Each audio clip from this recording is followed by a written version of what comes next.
आप देख रहे हैं इंडिया शासन न्यूज। लाड़की बहनों को नए साल की हार्दिक शुभकामनाएं। बहनों की संक्रांति भी मीठी होने वाली है। नवंबर की किस्त जमा होने के बाद अब दिसंबर और जनवरी की मिलाकर 3,000 रुपये बहुत जल्द आपके खाते में जमा किए जाएंगे, ये वचन मैं देता हूँ। लाडक्या बहिणींना डिसेंबर आणि जानेवारीचा डबल हप्ता 3,000 रुपये आज दुपारीच मिळणार। 2 दिवसांवर संक्रांत आल्यामुळे आजच्या आज पैसे वाटपांचे बँकांना आदेश। आज दुपारी 1 वाजल्यापासून पैसे वाटप सुरू। 12 जिल्ह्यांची यादी तयार करण्यात आलेली आहे, पण पैसे मात्र याच 5 बँकेत येणार। 12 जिल्ह्यांच्या यादीमध्ये तुमचं नाव आहे का? लगेच पहा। फक्त 5 बँकांमध्येच लाडकी बहीण योजनेचा 18वा अधिक 19वा हप्ता सरकारकडून जमा करणार आहेत। अनेक लाडक्या बहिणींना वाटत होतं की मकर संक्रांतीच्या दिवशी पैसे येतील, पण सरकारने आश्चर्याचा धक्का देत आजपासूनच पुढील 2 दिवसाच्या आत पैसे वाटपाचा निर्णय घेतलेला आहे। आज 5 बँकांमध्ये पैसे येणार आहेत। कोणत्या 5 बँकात आणि कोणत्या 12 जिल्ह्यात पैसे येणार आहे? लक्षपूर्वक पहा। आज जर तुम्हाला पैसे आले नाही तर थोडासा धीर धरा, उद्या सकाळी तुम्हाला हे पैसे येतील। पण आज पैसे लगेचच्या लगेच येणार आहे। 5 बँक खात्यात पैसे येणार। तुम्ही एटीएम कार्ड, गुगल पे, फोन पे वापरून हे पैसे तात्काळ काढून घ्यावेत। कोणत्या 5 बँका आणि कोणते 12 जिल्हे आज असणार आहेत याची यादी देखील व्हिडिओ मध्ये तुम्हाला सांगणार आहे। कारण की जर आज तुम्हाला पैसे जर मिळाले नाही तर तुमचं नाव अपात्र महिलांच्या यादीत असू शकतं। 60 लाख महिला लाडकी बहीण योजनेतून बाहेर काढण्यात आलेल्या आहे। त्यामुळे कोणत्या महिला अपात्र झाल्या? सर्वप्रथम 30 सेकंदात ते समजून घ्या। कारण की तुम्हाला जर आज पैसे आले नाही तर तुमचे मागचे पैसेही कदाचित सरकार जमा होऊ शकतात, वसुलीही केली जाऊ शकते। ताबडतोब तुम्ही ही गोष्ट लक्षात घ्या। 30 सेकंदामध्ये जर तुम्हाला अजूनही मेसेज आला नसेल तर तुम्हाला काय करायचं आहे? आता काही एखाद्या महिलेच्या नावावर शेती आहे, शेतीच्या अवजारावर अनुदान घेतलं, जर ट्रॅक्टर खरेदी केला, एखादा नांगर खरेदी केला, शासनाकडून सबसिडी मिळाली तर तरी देखील तुम्ही अपात्र होण्याचा धोका आहे। तिसरी गोष्ट आहे बघा, संजय गांधी निराधार योजना, इंदिरा गांधी निराधार योजना यासारख्या योजनांचा तुम्ही लाभ घेत असाल तर तुम्हाला म्हणजे कुठली पेन्शन योजना असेल तर तुम्हाला लाडकी बहीण योजनेचे जे पैसे आहेत तर त्यामधून तो लाभ वजा करून पैसे मिळतील। आणि जर एखाद्या योजनेचे जर तुम्हाला 1,500 पेक्षा जास्त पैसे मिळत असतील तर तुम्हाला लाडकी बहीण योजनेचा हप्ता हा बंद करण्यात येऊ शकतो, असं देखील सांगण्यात आलेलं आहे। आम्ही पत्रात तुम्ही लिहून दिलेलं आहे। त्यामुळे आज सगळ्यात महत्त्वाची गोष्ट, कोणते 12 जिल्हे आणि कोणत्या 5 बँकांमध्ये हे पैसे वाटप होणार आहे। आज जरी पैसे नाही आले तर तुम्ही काय करायचं आहे? कारण की उद्या सकाळी देखील 10 जिल्हे आहेत आणि परवा 10 जिल्हे, म्हणजे संक्रांतीपर्यंत सगळा विषय क्लिअर केला सरकारने। दिला आनंदाचा धक्का। आज लगेच 5 बँकांमध्ये पैसे जमा होणार। उर्वरित बँकात उद्या पैसे जमा होणार।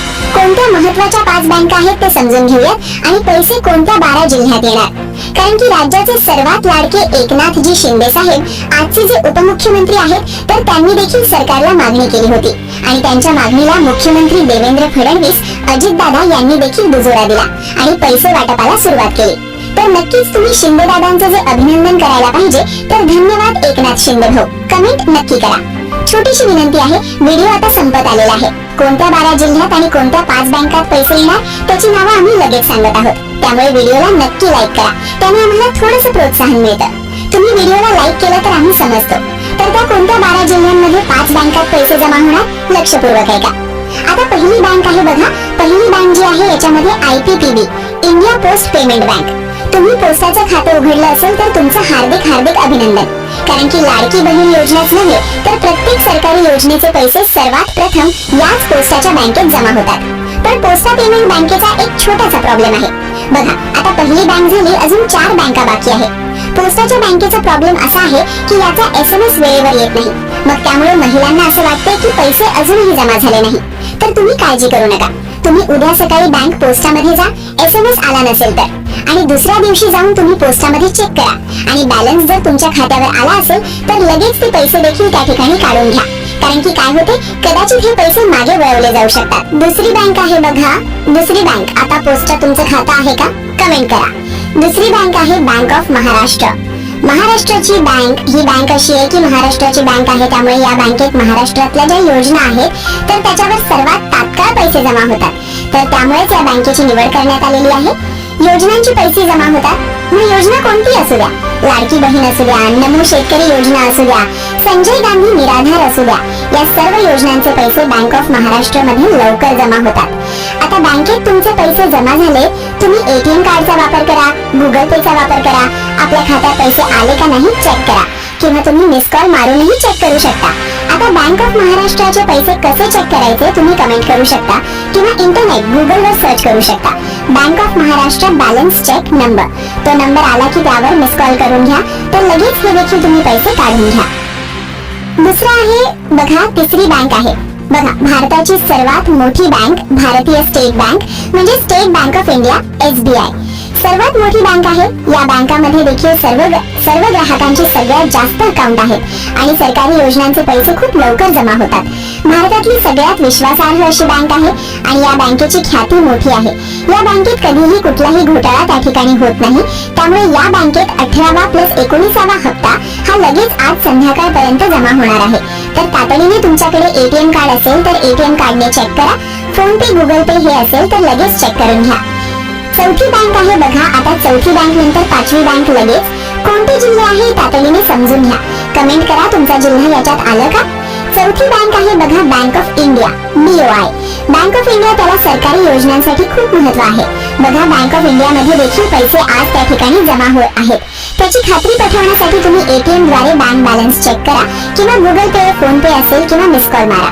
आता मिस कॉलचे नंबर तुमच्याकडे नसतील, तुमच्या खातं पुस्तक असेल तर त्याच्यावर मेसेज, त्याच्यावर पाठीमागे मिस कॉल नंबर लिहिलेला असतो तर तो पहा। त्यानंतर पाचवी बँक आहे बघा, HDFC बँक।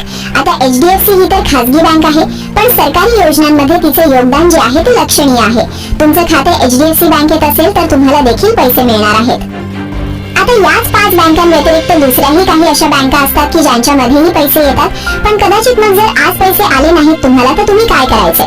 अतिशय महत्त्वाची सूचना, आता जर अजूनही पैसे जमा झाले नसतील तुम्हाला तर तुम्ही काय करायचे हे लक्षात घ्या आणि लगेच पुढचे कोणते जिल्हे असणार आहेत ते लगेच सांगतो। पहा तुम्ही काय करायचं, किमान 24 तास तरी वाट पहा। तारीख पहा, 14ला संक्रांत आहे, काही तास संक्रांतीला उरलेले आहेत, तर तुम्हाला पैसे संक्रांतीपर्यंत टाकण्याचा सरकारचा संकल्प आहे, त्यामुळे तुम्ही किमान 24 तास तरी वाट पहा। पैसे टप्प्याटप्प्याने येत असतात। प्रत्येक जिल्ह्यामध्ये काही विशेष महिला आधी निवडल्या जातात, त्यानंतर दुसरा टप्पा असतो, तिसरा टप्पा असतो, तर प्रत्येक टप्प्यावाईज हे पैसे येत असतात। जिल्ह्यांची टप्पेवारी असते, जिल्ह्यांमध्ये तालुक्यांची टप्पेवारी असते, त्यामुळे प्रत्येकच वेळेस तुम्हाला सगळ्यात आधीच पैसे येतील असं नाही, पण तुम्ही चेक करा। तुमचं कोणत्याही बँकेत खातं असू द्या, तुम्ही काय करायचं, उदाहरणार्थ तुमचं बँक ऑफ इंडियात खातं आहे तर तुम्ही गुगलला bank of India balance check number असं सर्च करा आणि तो मोबाईल नंबर घेऊन तुम्ही त्यावर मिस कॉल द्या। तो मिस कॉल दिला कुठलाही 1 रुपया कट होत नाही, पण तुम्हाला किती बॅलन्स आहे तुमचा तो समजून जातो आणि मग तुम्हाला समजतं। तो बॅलन्स कुठेतरी नोंद करून ठेवा किंवा अर्थात तो मेसेज तुमच्या मोबाईल मध्ये राहीलच। कारण काय होईल, तुम्ही आत्ताच्या आत्ता हे चेक करून घ्या, कारण की मग जर पैसे जमा झाले तर कदाचित आपल्या लक्षात येत नाही की आधी किती पैसे होते आणि आता किती पैसे राहिले, तर क्लिअर कट करून घ्या। पैसे जे आहेत ते काढून वापरून टाका, तुमच्याच कामासाठी आहे। संक्रांतीसाठी खरेदीसाठी हे जे आहेत पैसे तुम्हाला देण्यात आलेले आहे, तर त्यामुळे लवकरात लवकर आज दुपारपासून आज सायंकाळी रात्री म्हणजे 12 वाजेपर्यंत मेसेजेस येण्याची शक्यता आहे। जरी नाही आला तर उद्या सकाळी म्हणजे 11 वाजल्यापासूनच त्या ठिकाणी मेसेज येऊन जातील। आणि 12 जिल्हे आता कुठले असणार आहे बघा, तर महाराष्ट्रामध्ये 6 विभाग आहेत, तर विभागांवाईज 2-2 जिल्ह्यांची निवड याच्यामधून केली जात असते। जिल्ह्यांची निवड करत असताना बघा, आता नागपूर विभाग आहे, कोकण विभाग आहे, पुणे नाशिक आहे, त्याचबरोबर इकडे अहिल्यानगर जे आहे तर ते साधारणपणे शेवटी राहू शकतात, कारण की त्यामध्ये लोकसंख्याही जास्त आहे आणि लाभार्थी संख्याही त्या ठिकाणी जास्त आहे। तर अशा प्रकारे जिल्ह्यांची यादी घेतली जाऊ शकते संभावित, पण त्यामुळे तुम्ही फक्त काय करा, तुमच्या बँक खात्याचा बॅलन्स तातडीने चेक करून ठेवा। तुमचं कोणत्या बँकेत खातं आहे आणि तुम्हाला बॅलन्स जर चेक करता येत असेल तर कमेंट करा। कारण काय होतं, किंवा गुगलला तुम्ही सर्च करा की बँक ऑफ इंडिया किंवा HDFC Axis bank miss call number balance check number, गुगलला सर्च करा, पहिल्या सर्च रिझल्ट मध्ये नंबर येतो, तो नंबरला कॉपी करून डायरेक्ट कॉल करा। मिस कॉल तो फोन कट होतो आणि बॅलन्स चेक होतो। बॅलन्स चेक केला की तुम्हाला त्यावरून समजून जाईल की आपल्या खात्यात पैसे आले का नाही। आता फार महत्त्वाची माहिती, तुम्ही काय करा, जर तुमच्या जिल्ह्यामध्ये आता सगळ्यात आधी तुम्ही या 6 जिल्ह्यातले आहात का, म्हणजे वर्धा, वाशिम, त्याचबरोबर पालघर, यवतमाळ, सातारा, तुम्ही यातले आहात का, कमेंट करा, कारण की इथून तक्रारी आलेल्या आहेत। तुम्ही या जिल्ह्यातले जर असाल किंवा बाकीच्याही जिल्ह्यातले असाल तर तुम्ही आता कागदपत्र स्वतःकडे जपून ठेवा। आता पहा कुठलं कागदपत्र, उत्पन्नाचा दाखला।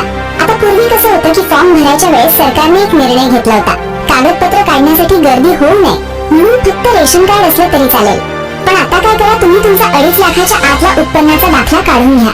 त्याचबरोबर जर तुमचं उत्पन्न खरोखर खूप जास्त झालं असेल तर त्यांनी असंही उदाहरण दिलं. अदिती तटकरे मॅडमनी काही महिला अशा होत्या की ज्यांचं उत्पन्न वाढलं आणि त्यांनी अर्ज दिलाय की आमचं उत्पन्न वाढलंय, आम्हाला आता या योजनेत आम्ही पात्र नाही आहोत.